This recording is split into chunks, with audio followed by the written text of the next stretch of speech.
Ça pleure sur les soldats de l'OTAN du côté de la région russe de Kursk.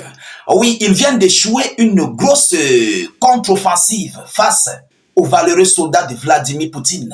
Mesdames, Mesdemoiselles et Messieurs, la destruction est de taille.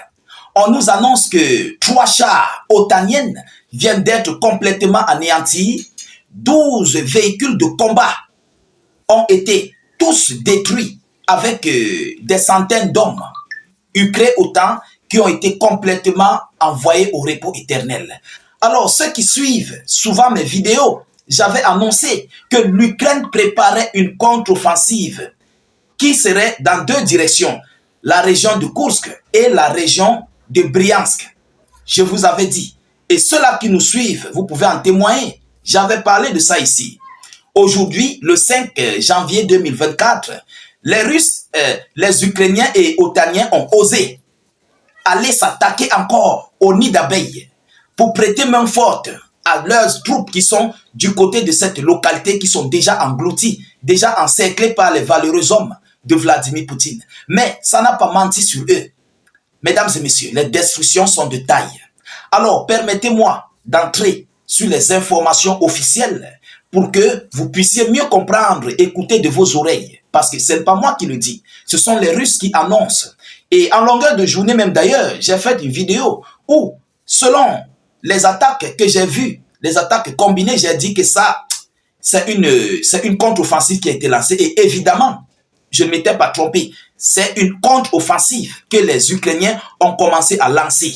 Alors, partagez la vidéo dans tous les groupes possibles. Abonnez-vous à nos différents canaux de réalisation, YouTube, Facebook. Surtout, activez la cloche de notification pour ne plus rater nos prochaines émissions. N'hésitez pas à partager la vidéo dans tous les groupes possibles pour permettre à nos différents frères qui cherchent nos actualités de les retrouver.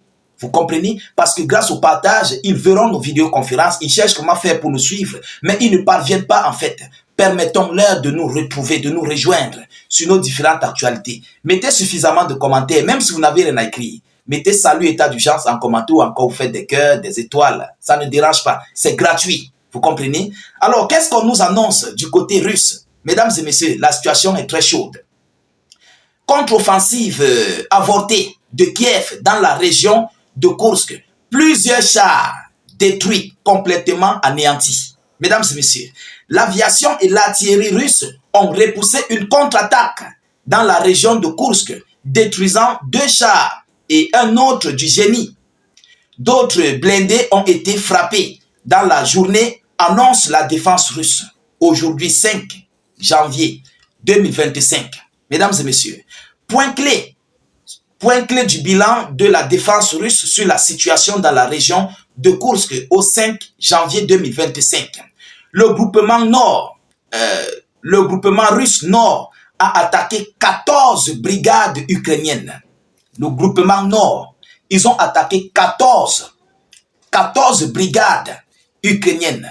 Lorsqu'on parle de brigades, on parle bien sûr des petits groupes d'assaut. Ils ont attaqué 14. Donc c'est une réelle contre-offensive qui a été lancée par les hommes de Volodymyr Zelensky. Vous savez que M. Donald Trump, bientôt, il viendra au pouvoir. Alors, les Ukrainiens sont inquiets par rapport à cette localité qui est en train de s'effondrer. Vous comprenez? Les Russes sont en train d'utiliser un stratagème. C'est d'encercler mais complètement les Ukrainiens dans cette localité. Même si Trump vient, il va trouver que les Russes sont en train de mener le combat sur leur territoire. Je ne sais pas si vous comprenez. Alors les Ukrainiens, voyant cette situation, ils veulent percer. Ils veulent percer ce que les Russes sont en train de faire.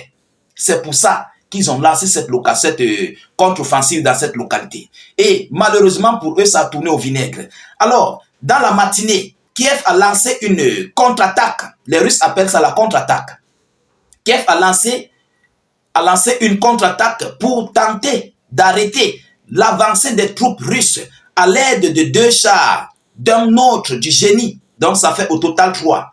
Et de 12 blindés de combat avec des troupes de débarquement.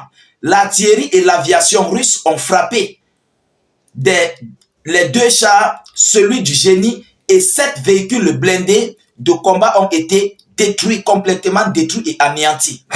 L'artillerie et l'aviation russe ont également ciblé du personnel et de l'équipement ennemi dans 9 secteurs de la région de Koursk et 6 de celle de Soumy.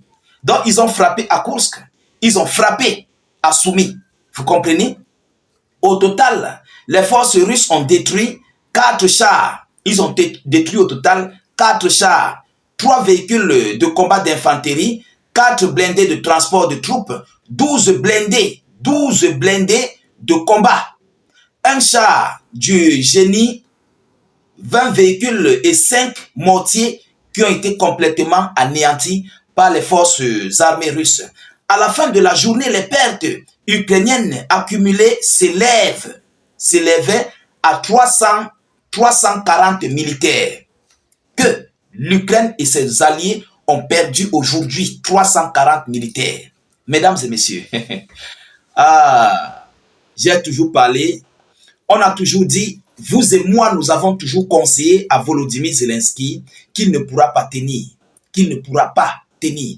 Et voilà Joe Biden qui est en train de quitter. Le peu de matériel qui restait à Zelensky, c'est ça qu'il est en train de sacrifier.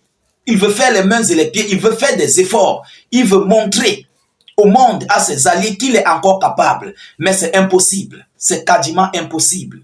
Hier, ils ont perdu combien d'hommes? Un demi-millier de soldats. Hier. Donc, sûrement, cette contre-offensive n'a pas commencé aujourd'hui. C'est une contre-offensive qui a commencé peut-être hier cela, peut-être hier ou avant-hier. Parce que les destructions qu'il y a eu aujourd'hui, j'ai annoncé dans l'une de mes vidéoconférences, plus ces multiples destructions, à matériel surtout, à matériel. C'est énormissime. C'est énormissime. Voilà aujourd'hui, ceux-là qui étaient là, parmi leurs confrères, sont désormais au repos éternel. Alors, à qui la faute, mesdames et messieurs? À qui la faute? Mais nous avons annoncé cette contre-offensive bien auparavant. Ceux qui étaient là, ceux qui nous suivent, nous avons alerté cette contre-offensive auparavant. Ce n'est pas encore fini, c'est encore en cours. C'est encore en cours. Et par rapport à cela, Volodymyr Zelensky veut toujours continuer à faire débarquer les soldats ukrainiens sur les lignes de contact. Pendant ce temps, les Russes continuent d'avancer du côté de Donetsk, du côté des lignes de front du Donbass. Ils continuent de percer. Vous comprenez? Mesdames, mesdemoiselles et messieurs, les troupes ukrainiennes OTAN n'ont rien. C'est vous qui n'avez pas d'hommes. Vous n'avez pas l'effectif en fait. Vous n'avez pas l'effectif suffisant pour lancer une contre-offensive. Vous n'avez pas de matériel adéquat. Un matériel sophistiqué, vous n'avez pas. Mais c'est vous qui voulez faire face aux Russes, qui sont déjà concentrés, même s'ils réussissaient cette contre-offensive à Koursk. Mais ça ne devait aboutir presque à rien. Ça devait faire juste bouger quelques lignes du front, mais ils devaient toujours être repoussés. Et ils seront repoussés. Tôt ou tard, ils seront repoussés. Même à l'arrivée de Trump, M. Poutine ne lâchera pas. Je vous le dis, nous on connaît les Russes. Vladimir Poutine est prêt à tout pour ses terres. Il est prêt à tout pour ses localités. Il ne pourra jamais lâcher cette affaire. Vous comprenez? Alors, je crois que Zelensky a compris encore une fois de plus qu'il faut arrêter. Il faut arrêter. Il a réussi au premier tour. Aujourd'hui, le front ukrainien à Koursk est en train de s'effondrer. Il veut sauvegarder cette parcelle de terre, mais c'est impossible. C'est impossible. Même si ce conflit doit faire 5 ans du côté de Koursk, Poutine est prêt. Il est prêt parce que la Russie produit du matériel et ça part directement au front. Directement au front. Voilà où il dépasse Zelensky et son matériel est sophistiqué. Vous comprenez? Son matériel est sophistiqué pour nuire à tous ceux-là qui s'attaqueraient à la Russie avec leur matériel de l'OTAN. Alors, chers dames, chers messieurs, voilà l'information que j'avais à vous relayer par rapport à cette contre-offensive que les soldats de Zelensky viennent de lancer dans cette localité de Koursk. Permettez-moi de vous dire, s'il vous plaît, de partager la vidéo dans tous les groupes possibles. Mettez-la partout à travers le monde et surtout sécurisez la vidéo avec un maximum de j'aime et suffisamment de cœur. N'hésitez pas de vous abonner à nos différents canaux, YouTube, Facebook et surtout activer la cloche de notification pour ne plus rater nos prochaines vidéos d'actualité.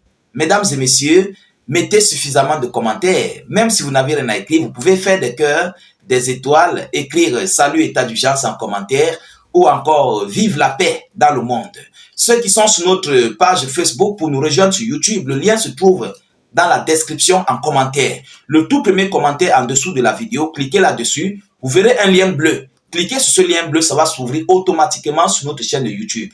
Et dès lors que vous êtes là, vous cliquez sur le bouton s'abonner, juste là en dessous. Vous cliquez sur la sonnette qui apparaîtra, la cloche de notification, ça vous permettra de recevoir nos vidéos en temps réel. Je vous reviens tout à l'heure pour une prochaine série d'actualités. Soyez encore salués une fois de plus. Ciao, ciao.